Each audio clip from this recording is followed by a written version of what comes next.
பாருங்க. கம்யூனிஸ்ட் தோழர்கள் அங்கிருந்து வராங்க. அந்த மாரிமுத்து அண்ணன் கிட்ட காரு கிடையாது. இதுதான் கம்யூனிஸ்ட் தோழர்களுடைய நிலைப்பாடு. உங்களுக்கு எதுவுமே தெரியலடா, எல்லாமே தெரிஞ்ச மாதிரி நீயா நினைச்சு பேசுறீங்கடா. இல்ல கம்யூனிஸ்ட் கட்சி சார் அவங்க சொல்லிட்டு சொல்லுங்க, உங்க கருத்தை சொல்லுங்க. எங்களை பொறுத்தவரை கார் தேவையில்லை என்பது எங்களுடைய நிலைப்பாடு என்பதை தெரிவித்துக் உன்னை அசிங்கப்படுத்தினதுக்கு 6 நாள் அரசாங்க லீவே உள்ளாம் போல. அவருக்கு எம்எல்ஏக்கு பிஏக்கு வந்து 25,000 ரூபாய் சம்பளமா. நாங்க தினமும் அசிங்கமாக்குதுங்க, ரொம்ப அசிங்கமாக்குது. நாங்களா டெய்லி பி ஆடுறோங்க, மனிதன் கேட்கிற மலத்தை ஆடுறோம். நாங்க கையில நாய் செத்த நாய் எடுக்கிறோம், பூனை செத்த பூனை எடுக்கிறோங்க. ஆனா எங்களுக்கு சம்பளம் 19,000. எந்த விதத்துலங்க நியாயம்? ஒரு அமைச்சருக்கு வந்து கார் கொடுக்க போறாராம், அந்த கார் வந்து இனோவா கார் கேக்குறாங்க முதலமைச்சர் கிட்ட. ஏன் எங்களெல்லாம் வந்து அவருக்கு தெரியலையா? நாங்களாம் ஓட்டு போடலையா அவருக்கு? நாங்க ஓட்டு போட்டு மாற்றத்தை குத்துக்கிறோம். தமிழ்நாடு மக்கள், நாங்க சென்னை பூர்வகுடி மக்கள், நாங்க எல்லாம் தூய்மை உட்பட நாங்க ஓட்டு போட்டு மாற்றத்தை குத்துக்கிறோம். எங்களையா திரும்பி பார்க்க மாட்டாங்க. ஹாய் ஹலோ வணக்கம் மக்களே. சோ இந்த வீடியோல நம்ம என்ன பார்க்க போறோம் அப்படின்னு பாத்தீங்கன்னா, ஃபர்ஸ்ட் இந்த ஒரு விஷயம் வந்து இப்ப ரொம்ப வைரலா போயிட்டு இருக்கு. குறிப்பா இந்த கார் கொடுக்குற மேட்டர் பாத்தீங்கன்னா ரொம்ப வைரலா போயிட்டு இருக்கு. இதுல நிறைய பேர் அசிங்கப்பட்டு கூட இருக்காங்க, எக்ஸ்போஸ் ஆகிட்டே இருக்காங்க. ஒவ்வொருத்தவங்களும் நிறைய பேர் இதுல எக்ஸ்போஸ் ஆகிட்டே இருக்காங்க. சோ அது என்னன்றதை பார்ப்போம். ஏன்னா இதுல ஆதவும் ஒரு பக்கம் அசிங்கப்படுறாரு, இன்னொரு பக்கம் பாத்தீங்கன்னா ஒரு அமைச்சரும் அசிங்கப்பட்டுக்கிட்டு இருக்காரு. சோ இது எல்லாம் பார்ப்போம். இன்னொரு பக்கம் பாத்தீங்கன்னா இவங்களுக்கு தமிழும் வர மாட்டேங்குது. குறிப்பா எம்எல்ஏவா இருக்கக்கூடியவங்களா இருக்கட்டும், அமைச்சர்களா இருக்கட்டும், தமிழும் வர மாட்டேங்குது, மேக்ஸ் வர மாட்டேங்குது, எதுவுமே வர மாட்டேங்குது. ஆனா பேர் மட்டும் அமைச்சரு. சோ அது என்னன்றத பார்ப்போம். பவானி சாகர் அமைந்திருக்கிற பேருந்து நிலையத்திற்கு அப்புறம் இந்த ஜாஸ் ஆலுகாஸ் இந்த இதுல பிராண்ட் அம்பாசிடர் இந்த விஜய் அவர்கள். சோ இது எல்லாத்தையுமே வச்சு வேற மாதிரி ஒரு கட்டமைப்பு இவங்க வந்து ஏற்படுத்திக்கிட்டே இருக்காங்க. சோ இது என்ன பிரச்சனை அப்படின்னா, 2 பேருமே வேற வேற ஆளு. அதை ஏன் நீங்க ஒரே ஆளா நீங்க வந்து காட்டிக்கிட்டே இருக்கீங்க அப்படின்னு சொல்லி யாரு நம்ம புரோக்கர் சவுக்கு அவர் ஒரு பக்கம் சொல்லிட்டு இருக்காரு. அது என்னன்றதையும் பார்ப்போம். சோ இன்னொரு பக்கம் பாத்தீங்கன்னா சாட்டை எவ்வளவோ கேள்வி கேட்டுக்கிட்டு இருக்காரு. ஆனா அந்த கேள்விக்கெல்லாம் பதில் கொடுக்க முடியாத இந்த தற்கூரி பயலுக இவனுக்கு வேற மாதிரி ஒரு விஷயத்தை கையில் எடுத்துக்கிட்டு இருக்கானுங்க. அதுலயும் குறிப்பா இந்த வாடகை இந்த புரோக்கர் சவுக்கு இருக்கான்ல, சோ இவன் எந்த மாதிரியான விஷயத்த குறிப்பா சீமானன் நோக்கி வச்சிருக்கான் அப்படின்றதையும் இந்த வீடியோல பார்ப்போம். இன்னும் நிறைய விஷயங்கள்லாம் இந்த வீடியோல வரும். சோ எல்லாத்தையுமே இந்த வீடியோல பார்க்க போறோம். வீடியோ பார்க்கணும் நம்ம சேனல் ஃபர்ஸ்ட் டைம் பாக்குறீங்க அப்படின்னா ஒரு லைக் ஒரு சப்ஸ்கிரைப் பண்ணீங்க, அப்பதான் நிறைய பேருக்கு நம்ம வீடியோ சஜஷன் ஆகும். வாங்க வீடியோக்குள்ள போகலாம். சோ ஃபர்ஸ்ட் நம்ம பேச போறது என்ன, ஆதவ். அதாவது ஆதவ் அசிங்கப்பட்ட தருணம். குறிப்பா சட்டமன்றத்துல இவரு ஏதோ ஒரு எல்லா விஷயத்துக்கும் பாத்தீங்கன்னா அசிங்கப்படுறது வழக்கம் தான். வழக்கத்துக்கு மாறா எதுவும் நடந்துடக்கூடாதுன்றது மாதிரி தான். இப்ப கொஞ்ச நாள் 2 நாளைக்கு முன்னாடி நினைக்கிறேன். சோ அந்த டைம் பீரியட்ல அவரு, அதாவது எங்க கம்யூனிஸ்ட் அந்த தோழர்கள் கிட்ட கூட கார் இல்ல அப்படின்ற மாதிரி ஒரு விஷயத்த சொல்லவும், அங்கிட்டு இருந்த கம்யூனிஸ்ட்ல இருந்து சபாநாயகர் என்ன சொல்றாரு அப்படின்னா, இங்க பாருங்க அதை பத்தி நீங்க எதுவும் பேசிக்கிட்டு இருக்காதீங்க, கம்யூனிஸ்ட்ல இருக்கிறவங்க அவங்க என்ன பதில் சொல்லணுமோ அவங்க சொல்லுவாங்கன்ட்டு அவங்க எந்திரிச்சு சொல்றாரு. இங்க பாருங்க எங்களுக்கு காரு எதுவுமே எங்களுக்கு தேவையில்லை, நீங்க உங்க வேலையை பாருங்கன்னு சொல்லி அவரு ஆதவ அசிங்கப்படுத்தி பாருங்க.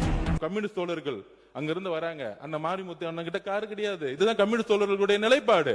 உங்களுக்கு எதுவுமே தெரியலடா, எல்லாமே தெரிஞ்ச மாதிரி நீயா நினைச்சு பேசுறீங்கடா. இல்ல கம்யூனிஸ்ட் கட்சி சார் அவங்க சொல்லிட்டு சொல்லுங்க, உங்க கருத்தை சொல்லுங்க. எங்களை பொறுத்தவரை கார் தேவையில்லை என்பது எங்களுடைய நிலைப்பாடு என்பதை தெரிவித்துக் உன்னை அசிங்கப்படுத்தினதுக்கு 6 நாள் அரசாங்க லீவே உள்ளாம் போல. என்னது ஆதவ் எதுக்கு அவங்கள பத்தி யோசிச்சுக்கிட்டு இருக்காருன்னு பார்த்தா உடனே அவர் இங்கவா இருக்க, நீங்க எங்களை பத்தி எல்லாம் கவலைப்படுறதுல வேலையே இல்ல, நாங்க எங்களுக்கு என்ன வேணுமோ அதை நாங்க பாத்துக்கிறோம், சரியா, இந்த காரு அதெல்லாம் எங்களுக்கு தேவையில்லைன்னு சொல்லி ஆதவ அங்க அசிங்கப்படுத்தி விட்டாரு. எவ்வளவுதான் அசிங்கப்படுவார் நம்ம ஆதவர், பாவே அந்த மனுஷன். அடுத்து நம்ம ஏற்கனவே சொன்னோம், இந்த அமைச்சர்களா இருக்கட்டும், இந்த எம்எல்ஏவா இருக்கட்டும், இவங்களுக்கு மேக்ஸ், கணக்கு, தமிழ் எதுவுமே ஒழுங்கா வாயில வரமாட்டேங்குது. குறிப்பா இந்த ஒரு வார்த்தையெல்லாம் உண்மையிலே சொல்றேன், நார்மலா ஒரு சட்டமன்றத்துல நீங்க போய் பேச போறீங்க அப்படின்னா ஒரு நாளைக்கு முன்னாடியே அதை வந்து ப்ரிப்பேர் கண்டிப்பா பண்ணி தான் ஆகணும். சோ அதை பண்ணாம அங்க போய் டைரக்டா போய் படிக்கிறேன்ற பேர் வழியில போய் படிச்சு தப்பா உண்மையிலே சொல்றேன், காமராஜர்லாம், அதாவது இந்த சட்டமன்றம் எப்படிப்பட்டவங்களா இருந்த அந்த சட்டமன்றம், காமராஜர், கக்கனு, இந்த மாதிரி எவ்வளோ லெஜண்ட்ஸ் இருந்த அந்த இடத்துல இப்ப அவங்களுடைய பேரை கூட தப்பா பேசி படிச்சுக்கிட்டு இருக்காங்க. குறிப்பா பார்த்து படிக்கும் போதே இந்த தப்புக்கெல்லாம் வந்துகிட்டு இருக்கு. கர்ம வீரர் அப்படின்னாலே நம்ம மைண்ட் செட்ல வர்றது காமராஜர் தான். அந்த கர்ம வீரர்ன்றத கூட ஒழுங்கா படிக்க முடியாம அந்த கர்ம வீரரை காம வீரர்னு படிச்சுக்கிட்டு இருந்தா என்ன சத்தியமா புரியவே இல்ல. பவானி சாகர் அமைந்திருக்கிற பேருந்து நிலையத்திற்கு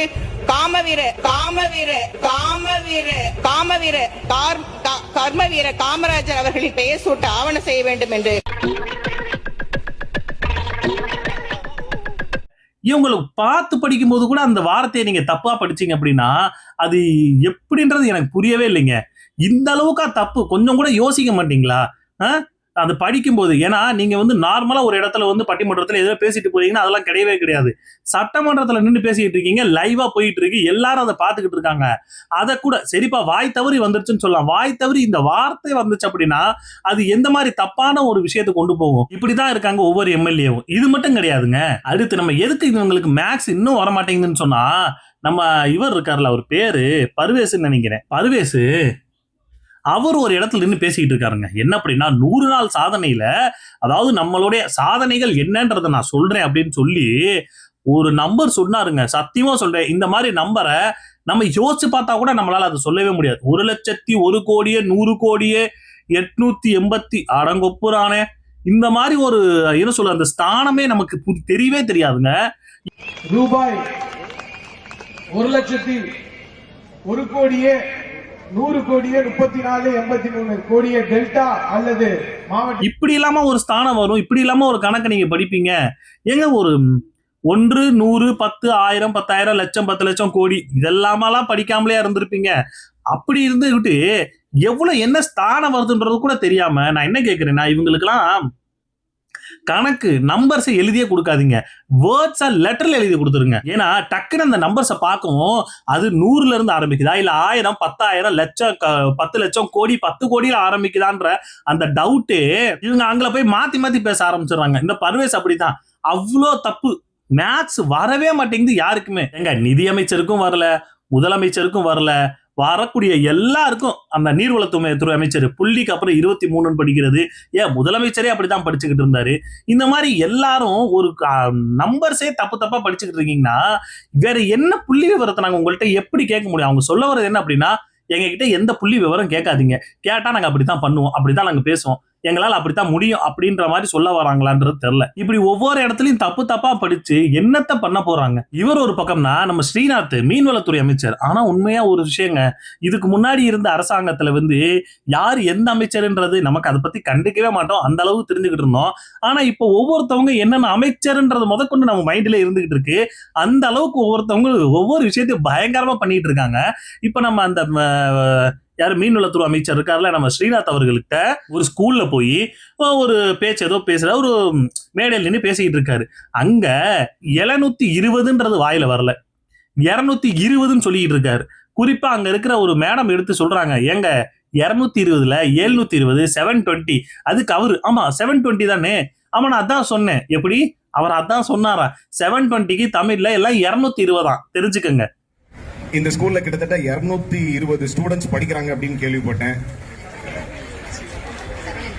அதான் 720 தானே, 720 அதான். அதுக்கப்புறம் ஒரு விஷயம் சொன்னாரு பாருங்க, மக்கள் குழந்தைகளா நீங்களா ஜனநாயகன் படம்லாம் பார்த்திருக்க மாட்டீங்க, ஆனா ஒரு ஜனநாயகர் ஒவ்வொரு நாளும் தமிழ்நாட்டுல லைவ்ல வந்து சட்டமன்றம் இதெல்லாம் போயிட்டு இருக்கு, அந்த ஜனநாயகனை நீங்க டெய்லி நீங்க டிவில பாத்துக்கிட்டு இருக்கீங்கன்ற மாதிரி ஒரு சொல்லிட்டு இருக்காரு. பசங்களா, எனக்கு தெரியும் நீங்க ஜனநாயகன் படம் நம்மளுடைய மாண்புமிகு முதலமைச்சர் சி ஜோசப் விஜய் அவர்களுடைய படத்தை நீங்க பார்த்திருக்க மாட்டீங்க. ஆனா உங்களோட ஜனநாயகனை நீங்க சட்டசபையில லைவா பாத்துட்டு இருக்கீங்க. நான் கேக்குறேன், இப்ப வரைக்கும் நான் உண்மையிலேங்க இவங்க எல்லாம் முழுக்க அந்த படத்துல இருந்து அந்த சினிமா போதையில இருந்து இன்னும் வெளியே வரவே இல்லை. இவங்க எல்லாம் ஒரு அமைச்சர், இவங்க ஒரு என்ன சொல்ல, இத்தனை மக்களுக்கு ஒரு பிரதிநிதியா நீங்க போய் அங்க உட்கார்ந்து இருக்கீங்க, அதுக்கு என்ன விஷயம் பண்ணணுமோ அதெல்லாம் ஒண்ணுமே கிடையாது. இப்ப வரைக்கும் ஜனநாயகம் இந்த மாதிரியான விஷயங்கள் தான், படத்தை பத்தி தான் ஒவ்வொரு இடத்துலயும் பேசிக்கிட்டு இருக்காங்க. குறிப்பா நிறைய பேர் சொல்லியிருக்காங்க, இந்த மாதிரி ஸ்கூலுக்கு போய் படத்தை பத்தியோ இந்த மாதிரி விஷயங்களை பேசாதீங்கன்னா போய் முழுக்க அதை பத்தியே தான் பேசிக்கிட்டு இருக்கிறது. அடுத்து இந்த நம்ம புரோக்கர் சவுக்கு இருக்காருல்ல, அவரு நாம் தமிழர் அவங்கள வந்து கலாய்க்கிறாங்களாமா. குறிப்பா அந்த கருவாப்பையா இருக்கால, சத்தியமா சொல்ல அவன் மூஞ்சியெல்லாம் பார்க்கும்போது எவ்வளவு எரிச்சலா வருது. ஏன்னா அவங்க லட்சணமே அப்படின்றத வந்து அந்த போஸ்டர்லயே காட்டிட்டானுங்க. அந்த போஸ்டர்ல என்ன மாதிரி இருக்கு அப்படின்னா, ஒரு பக்கம் நடுவுல வந்து விஜய் அவர்கள் நிக்கிற மாதிரியும், இந்த பக்கம் ஸ்டாலின், எடப்பாடி, அப்புறம் ஜெயலலிதா அவர்கள், எம்ஜிஆர் அவர்கள், சோ இவங்க எல்லாரையுமே அந்த போஸ்ட்ல காட்டியிருக்காங்க. இதுக்கு அங்க யாரோ ஒருத்தவங்க கேட்டிருக்காங்க போல இருக்கு, சீமான் அவர்கள் போட்டோ எதுக்கு இல்லைன்னு சொன்னோன்னே அந்த கருவாப்பையன் போய் சொல்றான், அந்த இது வந்து ரொம்ப கீழே வந்துரும், அது வந்து அந்த பார்டருக்கு கீழே வந்துரும், அதனால அவர் வந்து தெரியல அப்படின்ற மாதிரி ஒரு விஷயத்த சொல்றான். அப்படி ஒண்ணும் இல்ல, அப்படி பண்ணோம்னா அண்ணன் போட்டாவா இங்கனுக்குள்ள இப்படி வர மாதிரி இங்க வச்சிருவோம், அது பிரேம்குள்ள வராது, அதனால அதை தவிர்த்து விட்டோம், நாங்க தவிர்த்துட்டோமா அண்ணனை. நான் என்ன கேட்கிறேன், அப்படின்னு பார்த்தா கூட தமிழ்நாட்டுல வேற எந்த முதல்வருமே இருந்ததே இல்லையா? காமராஜர் போட்டோ எங்கடா? அதுல காமராஜர் போட்டோ எங்க? அதுவே காணோம். அப்போ இவங்க இது மூலமா என்ன தெரியுது அப்படின்னா, யாரா இருக்கட்டும் இவங்க வந்து பெட்டி வாங்கினாங்களோ அவங்க போட்டோ போட்டு வச்சிருக்காங்க. இப்ப நான் விஜய்க்கு தான் சப்போர்ட்டா பேசிக்கிட்டு இருக்கேன், அப்ப நான் விஜயோட போட்டோவை தான் முன்னாடி வைப்பேன், அப்போ நான் அதை பத்தி தான் பேசுவேன்ற லெவலுக்கு அந்த போட்டோ போட்டு வச்சுக்கிட்டு சீமான் போட்டோ ரொம்ப கீழே வருமா? டேய் சீமான் போட்டோ நீங்க போடவே வேணாம்டா, போட்டாதானே எங்களுக்கு பிரச்சனை, போடாம இருந்தா எங்களுக்கு சந்தோஷம் தான்டா. குறிப்பா நல்ல விஷயம் ஒண்ணு பண்ணீங்க, காமராஜர் போட்டோவும் அதுல போடல, அது எதுக்கு இவங்க நினைச்சு போட்டாங்களா இல்ல நினைக்காம, அது எனக்கு புரியல. நல்ல விஷயமா காமராஜர் போட்டோவும் சீமான் அண்ணன் போட்டோவும் போடல, அது வரைக்கும் எனக்கு என்னமோ சந்தோஷம் தான். இன்னொரு பக்கம் நம்ம ஏற்கனவே சொல்லிட்டு தான் இருந்தோம், இந்த யாரு கம்யூனிஸ்ட் அந்த கம்யூனிஸ்ட் அவங்க வந்து சட்டமன்றத்தில் அசிங்கப்படுத்துறாங்க, வெளியே வந்ததுக்கு அப்புறம் ரோட்லயே அசிங்கப்படுத்திட்டு இருக்காங்க.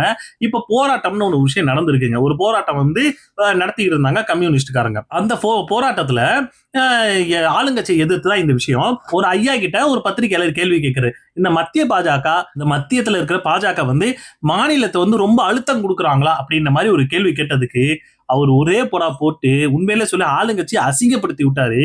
அதாவது அவங்க அழுத்தம் கொடுத்தா இவங்களுக்கு எங்க போச்சு புத்தி அப்படின்ற மாதிரி கொடுக்குறாங்க அப்படின்னு நினைக்கிறீங்களா? மத்திய பாஜக அரசு தமிழக அரசுக்கு அழுத்தம் கொடுக்குறாங்களா? தலைமைச் செயலர் யாரு அழுத்தம் கொடுத்தாலும் இவங்களுக்கு எங்க போச்சு புத்தி? இவங்க கூட்டணியில இருக்காங்க, கூட்டணியில் இருந்துகிட்டு ஆளுங்கட்சி இந்த அளவுக்கு எப்படி கேள்வி கேட்டுக்கிட்டு இருக்காங்கன்றத எனக்கு ஒரு கேள்வியா இருக்கு. எனக்கு தெரிஞ்சு ஒரு ஆள் இது ஸ்டார்ட் பண்ணிட்டாங்க. ஏன்னா நார்மலா யோசிச்சு பார்க்கணும், நமக்கு வந்து ஒரு தப்பா தெரியுது அப்படின்னா அதை சொல்லணும், சொன்னாதான் அது சரி. நீங்க கூட்டணி இருக்கீங்கன்றதுக்கு அவங்க என்ன பண்ணாலும் அதுக்கு ஜால்ரா போட்டுக்கிட்டு இருந்தா அது சரிப்பட்டே வராது. அதனாலதான் கம்யூனிஸ்ட் இந்த ஒருத்தன் கேள்வி கேட்க ஆரம்பிச்சிட்டான்னு சொல்லி ஒரு படத்துல வரும், ஆமா ஒருத்தன் எந்த கேள்வி கேட்க ஆரம்பிச்சிட்டான் அப்படின்ற மாதிரி இப்போ ஒவ்வொருத்தவங்களா கேள்வி கேட்டீங்கன்னாதான் ஆளுங்கட்சி கரெக்டா நடக்கும். அதுல ஒண்ணு இந்த கம்யூனிஸ்ட். இப்போ ரீசெண்டா ஒரு வீடியோ நான் பார்த்தேங்க, அது முதல்ல இருந்த வீடியோவா இல்ல இப்ப வந்து ரீசெண்டா வந்ததான்னு எனக்கு தெரியல. அதுல பாத்தீங்கன்னா மக்கள் எல்லாருமே நாம் தமிழருக்கும் குறிப்பா சீமான் அண்ணனுக்கும் சீமான் தம்பிகளுக்கும் பாத்தீங்கன்னா நன்றி சொல்லிட்டு இருக்காங்க. எதுக்காக அப்படின்னா அவங்களுடைய வீடை கையகப்படுத்துறதுக்கான அந்த விஷயத்துல அந்த நாம் தமிழர் வந்து அவங்களுக்கு ஆதரவா நின்னதாகவும் அவங்க போராட்டத்துல இது பண்ணதாகவும் அவங்களுக்காக நின்னதாகவும் அந்த மக்கள் சொல்லிட்டு இருக்காங்க. அப்படி சொல்லும் போது அவங்க என்ன சொல்றாங்கன்னா, நாங்க வந்து இனிமே சீமானுக்காக தான் நிற்போம், நாம் தமிழருக்காக தான் நிற்போம், எல்லா இடத்துல அவங்களுக்காக நான் குரல் கொடுப்போம், ஏன்னா எங்களுக்காக வந்து நின்னாங்கன்ற மாதிரிலாம் மக்கள் சொல்லிட்டு இருக்காங்க. எங்க வீடை காப்பாத்தி கொடுத்ததுக்கு ரொம்ப நன்றின்ற மாதிரி சொல்லிட்டு இருக்காங்க. ஓகே, அந்த தம்பிக்கு நம்ம சீமான் ஐயாவுக்கு ரொம்ப நன்றி. எங்களுக்கு இந்த அளவுக்கு காப்பாத்தி கொடுத்துருக்கீங்க, உங்க தொண்டர்கள் எல்லாரும் வந்து எங்களுக்கு உதவி செஞ்சாங்க, அதனால இன்னும் நாங்க பாடத்துக்கு உங்களுக்கு விசுவாசமா இருக்கோம். எங்களுக்கு இந்த அளவுக்கு எங்களுக்கு இன்னும் ஒரு நல்ல வழியை காட்டுங்க, உங்களுக்கு உண்மையாக நாங்க இருப்போம். சத்தியமா மாற்று இடம் கேட்டுக்கே உங்களுக்கு நாங்க கோரிக்கை வச்சு வீடியோ அனுப்பணும், வீடியோ அனுப்புற மாற்று இடம் கொடுங்க அந்த பாவப்பட்ட மக்களுக்கு, அதைதான் நாங்க கேட்கிறோம், வேற ஒண்ணும் இல்ல. உண்மையா இருப்போம் அவங்க பின்னாடி, கண்டிப்பா இருப்போம்.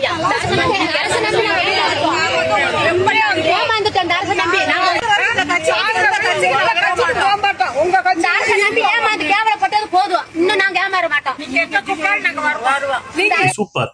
ஆனா எங்களுக்கு கேள்வி என்ன எதுல வருது அப்படின்னா, உங்களுக்கு பிரச்சனைனா இருக்கும்போது, உங்களுக்கு ஏதாவது ஒரு கஷ்டம் வரும்போது எல்லாத்துக்குமே நாம் தமிழர் உங்க கூட நின்றுகிட்டு இருக்கோம். ஆனா ஓட்டு போடும் போதும் இல்ல ஒரு கட்சியை ஒரு ஆட்சிக்கு வர வைக்கணும்னு சொல்லி அந்த இடத்துல எதுக்காக நீங்க வந்து அதை யோசிக்க மாட்டேங்கிறீங்க? இப்படி எல்லாம் இருக்கிற ஒரு விஷயத்துக்கு எல்லாத்துக்கும் நாம் தமிழர் கூட வந்து நின்னதுக்கு அப்புறமும் ஓட்டு போடும்போது உங்க கையின் நாம் தமிழர்கிட்ட போக மாட்டேங்குது. எப்ப இருந்தாலும் நமக்காக வந்து போராடுறவன் தான்டா, இவனுக்கு போடுவான்னு சொல்லி எப்படி மாத்தி போட்டு விட்டுறீங்கன்றதா இப்ப எங்களுடைய கேள்வியா இருக்கு. இப்ப எல்லாம் நல்லா தான் பேசுவீங்க, ஆனா இன்னும் கொஞ்ச நாள் போனதுக்கு அப்புறம் நாங்களே வேற மாதிரி, நாங்க வந்து தப்பானவங்க, நாங்க வந்து அந்த மாதிரி இப்படின்ற மாதிரி வேற மாதிரி பேச ஆரம்பிச்சிருவீங்க. இதுதான் எங்களுடைய கேள்வியாவே இருக்கு. இதுக்காக தான் சீமான் என்ன இப்ப நிறைய விஷயத்துக்கு வர்றதே கிடையாது. அடுத்து இந்த சவுக்கு, இந்த ஜோஸ் ஆலுகாஸ் இது ரெண்டையுமே சேர்த்து வச்சு பேசிக்கிட்டு இருக்கான். சரிப்பா, என்ன அவருக்கு சொல்ல வர இதை அப்படின்னா, அதாவது ஜோயா லுகாஸ், ஜோசா லுகாஸ் ரெண்டுமே ஒண்ணுன்னு நீங்க எப்படி சொல்றீங்கன்னு அவர் ஒருத்தவங்களுக்கு கேட்டாராமா. கேட்டதுக்கு அவங்க சொன்னாங்களா, ரெண்டுத்துக்கு முன்னாடி ஜேஓன்னு வருது, அதனால அவங்க ரெண்டு ஒண்ணு. ஜேஓன்றது முன்னாடி வர்றது இல்ல, அந்த ஜோய்க்கும் ஜோஸுக்கும் அடுத்து வரக்கூடிய ஆலுகாஸ் தான் இப்ப பிரச்சனையா இருக்கு. ஆலுகாஸ்ன்றது வந்து என்ன பரம்பரை பேரா? அது அவங்களுடைய சரணமா அவங்க வீட்டு அந்த இது பேரு. அது முன்னாடி இப்ப நார்மலா சொல்லுங்க, ஒரு இடத்துல இருந்து 2 பேர் பிரிஞ்சு வந்திருக்காங்கன்னா அதுக்கு மெயின் யாரு? ஆலுகாஸ் தானே. அப்ப அது இல்லையாமா, அது வந்து இதுக்கு கிடையாதாமா, இவங்க 2 பேரும் தனித்தனியாமா. அப்படி பார்க்கும்போது 2 பேரோட பிராண்ட் அம்பாசிடரா இருந்ததே விஜய் அவர்கள் தானே. ஜோஸ் ஆலுகாஸ் விளம்பரத்தில் நடித்திருக்கிறார். அப்ப ஜாய் ஆலுகாஸ் ஒரு பீஸாக்கு டெண்டர் போட்டிருக்கு. என்னையா ரெண்டுக்கும் சம்பந்தம்? ரெண்டோட ஸ்டார்டிங் ஸ்பெல்லிங்கும் ஜேஓ. அப்போ இதில் முறைகேடு இருக்கிறது. அதோட துணை நிறுவனம் தான் இது. ஒரு பீஸாக எப்படி கொடுக்க முடியும்? நட்டதுக்கு வேணாலும் விற்பானே. அதை எப்படி நீங்க இது பண்ணிக்கிட்டு இருக்கீங்க? இப்ப இவர் சொல்ல வர்றது என்ன அப்படின்னா, இவர் விளம்பரம் பண்ணது ஒரு கம்பெனிக்கு, ஆனா இப்ப டெண்டர் கிடைச்சிருக்கிறது ஒரு கம்பெனிக்குன்ற மாதிரி சொல்லிட்டு இருக்காரு. அப்படியா சார்? கூவுக்க எவ்வளவு, அதாவது வாங்கின காசுக்கு மேல கூறாயா கொய்யான்ற மாதிரி தான் இருக்கு. ஏன்னா ரெண்டுமே ஒரே கம்பெனி தான், ரெண்டுமே ஒரே கம்பெனி, தனித்தனியா அவங்க வந்து வேலை பார்த்துக்கிட்டு இருக்காங்களா. அது இது வேற கம்பெனியா, அது வேற கம்பெனியா? என்னத்த சொல்றது? அது மட்டும் கிடையாது. இவன் சொன்ன விஷயம் என்ன அப்படின்னா, அதாவது இந்த மாதிரி ஒரு விளம்பரம் வருது அப்படின்னா ஒரு பைசா கொடுக்கறதுக்கு என்ன அவனுக்கு என்ன பிரச்சனை? அதாவது அவர் கொடுக்கறதுக்கான முக்கியமான காரணம், இவ்வளவு பேர் இதை பத்தி பேசுறோம்ல, சோ இவ்வளவு பேர் பேசுறதுனால மக்கள் மத்தியில ஒரு பெரிய விளம்பரமா போய் விழுகுதுல. சோ அப்படிப்பட்ட விளம்பரம் பெரிய விஷயம் தானே. நேற்று முதல் இன்று வரை எத்தனை கோடி மக்களின் வாயில் உச்சரிக்கப்பட்டிருக்கிறது நல்ல விளம்பரம். இதை நீங்கள் தமிழகத்தில் அதிகம் விற்பனையாகக்கூடிய தந்தி நாளேட்டில் தினந்தோறும் முதல் பக்க விளம்பரம் கொடுத்தால் கூட இந்த விளம்பரம் கிடைக்குமா? அப்ப நான் என்ன கேள்வி கேட்கிறேன், சரி சார், ஒரு பைசா செய்கூலின்னு சொல்றீங்க, நானும் ஏத்துக்கிறேன், சரி ஓகே, ஒரு பைசா செய்கூலி அரசாங்க தரப்புல இருந்து கொடுத்துருக்கீங்க. ஆனா நாளைக்கு இந்த விளம்பரத்தை பார்த்துட்டு நான் வந்து அந்த கடைக்கு போய், சார் இந்த மாதிரி எனக்கு இந்த 1 பவுனோ இல்ல 2 பவுனோ நகை வேணும், இல்ல 1 கிராம் நகை வேணும், நான் எடுக்க போறேன் அப்படின்னா எனக்கு செய்கூலி 0.01 பைசைக்கு நீங்க கொடுப்பீங்களா? இதுதான் என்னுடைய கேள்வி. ஆனா எனக்கு என்ன பர்சன்டேஜ்ல நீங்க கொடுப்பீங்க? எப்பயுமே போடக்கூடிய அந்த செய்கூலி செய்தாரம் அந்த பர்சன்டேஜ்ல தான். அப்போ நீங்க விளம்பரப்படுத்தி ஒரு மாதிரி விளம்பரப்படுத்திட்டு இந்த மாதிரி மக்களை நீங்க ஏமாத்துனீங்கன்னா அதுக்கு பேர் ஏமாத்து தானே சொல்ல முடியும். அப்போ நீங்க 1 பைசாக்கு நீங்க கொடுக்குற அரசாங்கத்துக்கு கொடுக்குறீங்க அப்படின்னா அதுல ஏதாச்சும் லோலாய்த்தனம் பண்ணாம இருப்பீங்களான்றதான் இப்ப நம்மளுடைய கேள்வியா இருக்கு. இதுல மிகப்பெரிய விளம்பரம் ஆயிடுச்சு, எல்லாரும் பேசுறாங்க, எல்லாரும் தப்பா திட்டிக்கிட்டு இருக்காங்க. இதுல ஏதாச்சும் ஒரு கோல்மாலை பண்ணி ஏதாவது ஒரு வேலையை பார்த்து விட்டுருவீங்களோன்ற ஒரு இதுலதான் எல்லாரும் கேள்வி கேட்டுக்கிட்டு இருக்காங்க. அது புரியாம இது மிகப்பெரிய ஒரு விளம்பரமா போகுது. ஆமாயா, விளம்பரமா தான் போகுது. எல்லா மக்களும் அங்க இந்த கடைக்கு தேடி போகும்போது, ஏங்க அரசாங்கத்துக்கு வேணா நீங்க 1% 0.1 பைசா கொடுக்குறீங்க, மக்கள் நாங்க தாங்க அரசாங்கம், எங்களுக்கும் அதே கொடுங்கன்னு கேட்டா கொடுப்பாங்களான்றதான் கேள்வி. அடுத்து மறுபடியும் அந்த கார் மேட்டருக்கே வரேன். சோ இந்த கார் பத்தி பாத்தீங்கன்னா, இப்போ எல்லா எம்எல்ஏக்கும் கார் கொடுக்க போறோம். குறிப்பா 75,000 அந்த மெயின்டெனன்ஸ்க்கு, 25,000 அந்த வரக்கூடிய அந்த இவங்களுக்கு சம்பளம். சோ இத தூய்மை பணியாளர்கள் எடுத்து கேள்வி கேட்டுட்டு இருக்காங்க. அந்த தூய்மை பணியாளர்கள் இப்ப போராடிக்கிட்டு இருக்காங்க. அவங்க என்ன சொல்றாங்க அப்படின்னா, இந்த மாதிரி கார் கொடுக்குறேன்னு நீங்க சொல்லிட்டு இருக்கீங்களே, நாங்க எவ்வளவு நாளா போராடிக்கிட்டு இருக்கோம், ரோட்ல இறங்கி அந்த மக்கள் தூய்மை பணியாளர்கள் தான் போராடிக்கிட்டு இருக்காங்க, குண்டு கட்டா தூக்கி அவங்களை அடிச்சு கீறி என்னென்னமோல விஷயங்கள் பண்ணி அவங்கள வந்து இது பண்ணிட்டு இருக்காங்க, இவ்வளவு கஷ்டப்படுத்திக்கிட்டு இருக்காங்க. அவங்க கேட்கறாங்க, ஏங்க நாங்க எவ்வளவு வருஷமா போராடிக்கிட்டு இருக்கோம், எங்களுக்காக நீங்க எதுவும் நிக்கல, ஆனா உங்களுடைய அமைச்சர்களுக்கு எம்எல்ஏக்கும் கார் மட்டும் கொடுக்கணும், குறிப்பா அந்த டிரைவர்களுக்கு 25,000 75,000 மெயின்டெனன்ஸ் என்னது, எங்களுக்காக நீங்க எதை பத்தி யோசிக்க மாட்டேங்கிறேன்னு சொல்லி அந்த தூய்மை பணியாளர்கள் போராடிக்கிட்டு இருக்காங்க. அவருக்கு எம்எல்ஏக்கு பிஏக்கு வந்து 25,000 சம்பளமா. நாங்க தினமும் அசிங்கமாக்குதுங்க, ரொம்ப அசிங்கமாக்குது. நாங்களா டெய்லி பி ஆள்றோங்க, மனித கைக்கிற மலத்தை ஆள்றோம். நாங்க கையில நாய் செத்த நாய் எடுக்கிறோம், பூனை செத்த பூனை எடுக்கிறோங்க. ஆனா எங்களுக்கு சம்பளம் 19,000. எந்த விதத்துலங்க நியாயம்? ஒரு அமைச்சருக்கு வந்து கார் கொடுக்க போறாராம், அந்த கார் வந்து இனோவா கார் கேக்குறாங்க முதலமைச்சர் கிட்ட. ஏன் எங்களெல்லாம் வந்து அவருக்கு தெரியலையா? நாங்களாம் ஓட்டு போடலையா அவருக்கு? நாங்க ஓட்டு போட்டு நாங்க மாற்றத்தை குத்துக்கிறோம். தமிழ்நாடு மக்கள், நாங்க சென்னை பூர்வகுடி மக்கள், நாங்க எல்லாம் தூய்மை பணி உட்பட நாங்க ஓட்டு போட்டு மாற்றத்தை குத்துக்கிறோம். எங்களையா திரும்பி பார்க்க மாட்டாங்க. இந்த தூய்மை பணியாளர்களுக்காக தான் விஜய் அவர்கள் தேர்தலுக்கு முன்னாடி அவங்களை சந்திச்சு பேச்சுவார்த்தை நடத்தினாரு. ஆனா பேச்சுவார்த்தை என்ன பேசினாருன்னு இப்ப வரைக்கும் நமக்கு புரியல. போன வருஷம் 1/8/2025 அப்ப 13 நாள் போராட்டத்துல தூய்மை பணியாளர்கள் எங்களை பனையூர் அலுவலகத்துல அவர் வந்து அழைச்சு எங்களை பேசினார். அப்ப எங்களுக்கு வந்து முழு ஆதரவு தெரிவிச்சாரு. அப்ப அவர் இன்றைய முதல்வர் அவர்கள் இன்னைக்கு தமிழ்நாட்டுடைய முதலமைச்சரா வருவாரா அப்படின்னு சொல்லிட்டு அவர் எண்ணி பார்க்கலையா? வந்த பிறகு எங்களுடைய கோரிக்கைகளை நிறைவேற்றாம இருக்கிறதுக்காக அவர் வந்து மௌனம் சாதிக்கிறாரா? ஸோ இதுல நிறைய பேர் பாத்தீங்கன்னா எடுத்து இது அந்த டைம் பீரியட்ல, அதாவது இந்த தேர்தலுக்கு முன்னாடி எல்லாம் நிறைய வாடகை எல்லாம் பேசிக்கிட்டு இருந்தாங்க. குறிப்பா நம்ம மதன் கௌரி எல்லாம் எடுத்து பேசிக்கிட்டு இருந்தாரு. ஆனா இப்போ அந்த தூய்மை பணியாளர்கள் இவ்வளவு பிரச்சனை நடந்துகிட்டு இருக்கு. இன்னமும் மறுபடியும் அந்த மக்கள் போராடிக்கிட்டு தான் இருக்காங்க. ஆனா இப்பெல்லாம் எங்க போனாருன்னு தெரியல மதன் கௌரி. வயசான பாட்டி, மிடில் ஏஜ் உமன் மயங்கி விழுகிறாங்க. தரத்தரன அந்த மயக்கத்தோட இழுத்துட்டு போகிற மாதிரி சில போட்டோ. ஆயிரக்கணக்கான மக்கள் ஏன் இப்படி அரெஸ்ட் பண்ணப்பட்டாங்க? இவங்க எல்லாம் யார் தெரியுமா? சாதாரண மக்கள், தூய்மை பணியாளர்கள். என்ன நடந்துட்டு இருக்கு நம்ம ஊர்ல?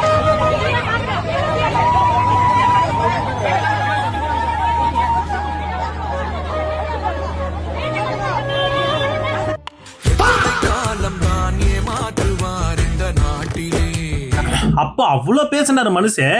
ஆனா இப்ப பாத்தீங்க அப்படின்னா ஆளையே காணோம். இந்த மாதிரி பல பேர் யூடியூபர் இருக்காங்க. அப்போதைக்கு பேசிவிட்டு இப்ப யாருமே பேச மாட்டேங்கிறாங்க. இப்ப மட்டும் என்ன நல்லது நடந்துருச்சா? இப்ப அந்த மக்கள் போராடுறது நிப்பாட்டினாங்களா? குண்டு கட்டா அந்த மக்களை தூக்கி போயிட்டு இருக்காங்க. அவ்வளவு பிரச்சனை. அந்த மக்கள் சொல்றாங்க, இந்த பாருங்க சேலையெல்லாம் கிழிச்சிட்டாங்க, கையெல்லாம் கீறி விட்டுருக்கானுங்க. என்னத்த பண்ண போகுதுன்னு தெரியல இந்த அரசாங்கம். அடுத்து சாட்டை அவர்களை இவனுங்க எந்த மாதிரி விஷயமா போர்ட்ரேட் பண்ணிட்டு இருக்காங்க பாத்தீங்கன்னா, இப்ப சாட்டை அகால மரணம் அடைந்தார். எப்படி அகால மரணம் அடைஞ்சிட்டாரா, அவருக்கு கண்ணீர் அஞ்சலி போஸ்டர் போட்டு வைரல் பண்ணிட்டு இருக்கானுங்க. குறிப்பா சோசியல் மீடியால அதை பத்தி ரொம்ப ஒரு இது மாதிரி போட்டுட்டு இருக்கானுங்க. இதுக்குத்தான் சாட்டை தரமான ஒரு சம்பவம் பண்ணி விட்டாரு. குறிப்பா ஏண்டா நாங்க ஒரு விஷயத்த கேள்வி கேட்டோம், ஒரு விமர்சனம் வச்சோம் அப்படின்னா அதுக்கு பதில் தெரிய சொல்ல முடியாத மெண்டலுங்க, பைத்தியங்கன்னு சொல்லி வச்சு செஞ்சு விட்டாங்க மனுஷன். இல்ல சில பேர் வந்து என்னோட போஸ்டரை பத்தி எவ்வளவு மட்டமான, இழிவான, கேவலமான ஜென்மங்கள் இருக்காங்கன்னா கேட்குற கேள்விக்கு பதில் சொல்ல முடியாம மொத்த தாவைக்கும் ட்ரிகர் ஆகி, பைத்தியமாயி, கிறுக்காயி, மெண்டல் ஆகி என்ன பண்றதே தெரியாம கேள்வி கேட்டா ஒரு 10 வாடகை வச்சு பதில் சொல்ல சொல்லுங்கடா. பதில் சொல்ல வக்கு இல்லாம, பதில் சொல்ல துப்பு இல்லாம சாட்டை துறைமுருகன் அகால மரணம். இதில் என்ன, அதாவது நம்ம உயிரோடு இருக்கும் போதே நம்மளுடைய கண்ணீரஞ்சலி போஸ்டரை பார்க்குற பெருமை நமக்கு கிடைச்சிருக்கு. உங்களெல்லாம் அடக்கம் பண்ணாம நான் அவ்வளோ ஈஸியா போயிடுவேனா? அதுதான் இவனுங்களுக்கு ஒரு விமர்சனம் வச்சோம் அப்படின்னா அது விமர்சனமா அது பண்ணவே தெரியாது. அது எப்படி ஃபேஸ் பண்ணணுன்ற ஒரு விஷயம் தெரியாது. இவங்களுக்கு தெரிஞ்சதெல்லாம் ஒருத்தவனை அசிங்கப்படுத்தணும், கேவலப்படுத்தணும், இந்த மாதிரி கண்ணீரஞ்சலி போஸ்டர் போட்டு அந்த மாதிரி அவர் வந்து இது பண்ணி விடணும், அவ்வளவுதான். வேற எந்த ஒரு மைண்ட் செட்டுமே இவங்களுக்கு கிடையாது. அதுதான் இப்ப ரீசெண்டா இந்த விஷயம் ஒரு பக்கம் இருக்கும்போது, இன்னொரு பக்கம் நம்ம இடும்பாவனம் கார்த்திக் அவர்கள் இந்த ஒரு அந்த யாரு நம்ம நாஞ்சில் சம்பவத்தெல்லாம் சேர் தூக்கி போட்டு அடிச்சானுங்களே, சோ அந்த டைம் பீரியட்ல அவரு இடும்பாவனம் கார்த்திக் பேசிக்கிட்டு இருக்காரு. இவனுங்க ஓலும் கத்திக்கிட்டே இருந்திருக்கானுங்க. அதை கேட்டுட்டு அவர் ஒரு விஷயம் கேட்டாரு, ஏன்னா இந்த அளவுக்கு இது பண்ணிக்கிட்டு இருக்கீங்களே, கத்திக்கிட்டு இருக்கீங்களே, ஏன்னா கர்நாடகால விஜய் போட்டோக்கு செருப்பு மாலை போட்டுக்கிட்டு இருக்கான், செருப்பால் அடிக்கிறான், செருப்பு மாலை போடுறான், போஸ்டரை கிழிச்சுக்கிட்டு இருக்கான். அப்போதைக்கெல்லாம் உங்களுக்கு எங்கடா போச்சு இந்த இது? உங்க கோவை எங்க போச்சு? ஏன் நம்ம நாட்டோட சிஎம் முதலமைச்சரை இந்த மாதிரி கேவலப்படுத்திக்கிட்டு இருக்கானே, முதல்ல போராடி இருக்கிறது வேண்டி நீங்க, உங்களுக்காக நாம பேசிக்கிட்டு இருக்கோம். இந்த மாதிரிலாம் அவனுக்கு ஒவ்வொரு வாட்டியும் பண்ணிக்கிட்டு இருக்கானுங்கன்னு சொல்லி. ஆனா உங்களுக்கு எந்த ஒரு கவலையும் இல்லாம இப்போ இந்த மாதிரி கத்திக்கிட்டு இருக்கீங்களே, அதையே நீங்க நார்மலா இந்த விஷயத்துக்கு நீங்க எதுக்கு எடுத்துட்டு வரலன்னு சொல்லி இடும்பாவனம் கார்த்திக் பேசிக்கிட்டு இருக்காரு. யாருக்கும் கோபம் வரல, ஏன் யாருக்கும் ரோசம் வரல? சொன்னது முதலமைச்சர் விஜய் நோக்கி. இங்க பொங்கல, இங்க கத்துற டி.கே. சிவகுமார் அரசு கேவலப்படுத்துது விஜய். கர்நாடக விஜய் படத்தை போட்டு செருப்பு மேல போடுறான். என்ன பண்ணீங்க? டி.கே. சிவகுமாருக்கு எதிராக ஒரு போராட்டம் நடத்ததா தாவேக்கா? இதுதான் இவங்களோட புத்தி. இவனுங்களை பத்தி ஒரு தப்பான விஷயம் நம்ம நாட்டுல ஒருத்தவன் நீங்க பண்றது தப்புடா அப்படின்னு சொல்லி விமர்சனம் வச்சா நம்மளை வந்து கடிக்கிறதுக்கு வந்துருவானுங்க. ஆனா இதே விஷயத்த வேற ஒரு மாநிலத்துல சேர்ந்த ஒருத்தவன் ரொம்ப கேவலப்படுத்தி, அசிங்கப்படுத்தி, செருப்பு மாலை போட்டு எல்லாம் பண்ணுவான். அதை பத்தி இவனுங்களுக்கு ஒரு கவலையும் கிடையாது. நாங்க எதுக்கு அதை பத்தி பேசணும்? நாங்க எங்களுக்கு அடிக்க வேண்டிய எங்களுக்கான மிஷன் என்ன அப்படின்னா, நாம் தமிழர், அதாவது அவங்க என்ன விமர்சனம் வச்சாலும் நாங்க அவங்களை பிடிச்சி திட்டுவோம், அசிங்கப்படுத்துவோம், கேவலப்படுத்துவோம், வீட்டை பத்தி பேசுவோம், அவங்களுடைய குடும்பத்தை பத்தி அசிங்கமா பேசுவோம். அவ்வளவுதான் எங்களுக்கான இது. அதுதான். மத்தவங்க என்ன பண்றாங்களோ எங்களுக்கு அது அவளை பத்தி கவலையே கிடையாதுன்ற மாதிரி தான் இப்ப வரைக்கும் சுத்திட்டு இருக்கானுங்க. கடைசியா அந்த கார் மேட்டர்ல கடைசியா சொல்ல வேண்டியது என்ன அப்படின்னா, இந்த விஜயபாலாஜின்னு ஒருத்தர் இருந்தார்ல, யாரு சீமானு எம்பியா எம்எல்ஏ எல்லாம் கேட்டார்ல, அவர் தான். இப்ப இந்த கார் மேட்டர்ல பயங்கரமா வச்சு வைரல் ஆயிட்டு வச்சு செய்து எடுத்துக்கிட்டு இருக்காங்க. குறிப்பா இவரு மாட்டு கொட்டையில ரேஞ்ச் ரோவர் காரை ஒளிச்சு வச்சிருக்காருன்னு சொல்லி நாம சொல்லல, ஜூனியர் விகடன்ல இந்த மாதிரி ஒரு ஸ்டேட்மெண்ட் வந்திருக்குன்னு சொல்லி சவுக் சங்கர் ஒரு பக்கம் பேசிக்கிட்டு இருக்கான், நம்ம சாட்டை அண்ணன் பேசிக்கிட்டு இருக்காரு, இந்த மாதிரி பல பேர் பேசிக்கிட்டு இருக்காங்க. இந்த மாதிரி வாங்கி, அதுவும் குறிப்பா இவர் வாங்கினது பாத்தீங்கன்னா லஞ்ச பணம், இந்த மாதிரி ஒரு இடத்துல இருந்து வாங்கி அந்த ரேஞ்ச் ரோவரை வாங்கி மாட்டுக்கொட்டையில கட்டி வச்சிருக்காரு அப்படின்ற மாதிரி ஒரு விஷயம். விஜயபாலாஜி அந்த அமைச்சர் தான் கொங்கு மண்டலத்தை சேர்ந்த இந்த அமைச்சர். விகடனில் இன்று வந்திருக்கக்கூடிய செய்தி என்னவென்றால், கொங்கு மண்டலத்தைச் சேர்ந்த அந்த அமைச்சர் தனது மாவட்டத்துக்கு உட்பட்ட சாயப்பட்டறை அதிபர்களிடம் பெரிதாக வசூலை நடத்திவிட்டார். அதில் வந்த வருமானத்தை வைத்து தன்னுடைய மனைவி வழி உறவினர் பெயரில் ரேஞ்ச் ரோவர் கார் வாங்கியிருக்கிறார். அதை ஓட்டுவதற்கு ஆசையாக இருந்தாலும் விஷயம் வெளியே தெரிந்தால் சிக்கலாகிவிடும் என பயந்து அந்த உறவினரின் மாட்டுக் கொட்டகையில் காரை நிறுத்தி வைக்கிறாராம். இதுக்கு இது வந்து அப்படி நடக்காதது மாதிரியும் மேடையில இருந்து பேசுறாராம். அதாவது நான் கார் வாங்கி இந்த மாதிரி ஒளிச்சு வச்சிருக்கேன்னு சொல்லி எல்லாரும் பேசிக்கிட்டு இருக்காங்க அப்படின்னு சொல்லி ஒரு கக்கபிக்கேன்னு அவன் பேசுனது கூட பிரச்சனை இல்ல, எனக்கு வரிசையா அதை வாட்ஸ்அப் பண்றாங்க பாருங்க. அப்படியே என்னடா இது ரேஞ்ச் ரோவர் கார் வாங்கி மாட்டுக்கொட்டாயில நிறுத்தி வச்சிருக்காங்க. இந்த மாதிரி ஒரு விஷயம் ஜூனியர் விகடன் வந்திருக்குன்னு சொல்லி இதை பற்றி தான் எல்லாரும் பேசிக்கிட்டு இருக்காங்க. ஸோ இது வாங்கி அவர் ஒளிச்சு வச்சாரா, என்ன பண்ணாருன்றது அதுக்கப்புறம் தான் நமக்கு தெரியும். இனிமே என்ன நடக்க போகுதுன்னு தெரியல. இனிமே எல்லாரும் கார் வச்சிருக்கிற அமைச்சராக இருக்கட்டும், எம்எல்ஏ இருக்கட்டும், கொஞ்சம் ஒளிச்சு வைக்கிறதுக்கு ஆரம்பிச்சிருவாங்கன்னு தான் தெரியுது. என்ன நடக்க போகுதுன்னு தெரியலைங்க. ஸோ அவ்வளோதான். நீங்க என்ன நினைக்கிறீங்க? உங்களுடைய கருத்துக்களை பதிவு பண்ணுங்க. அடுத்த வீடியோல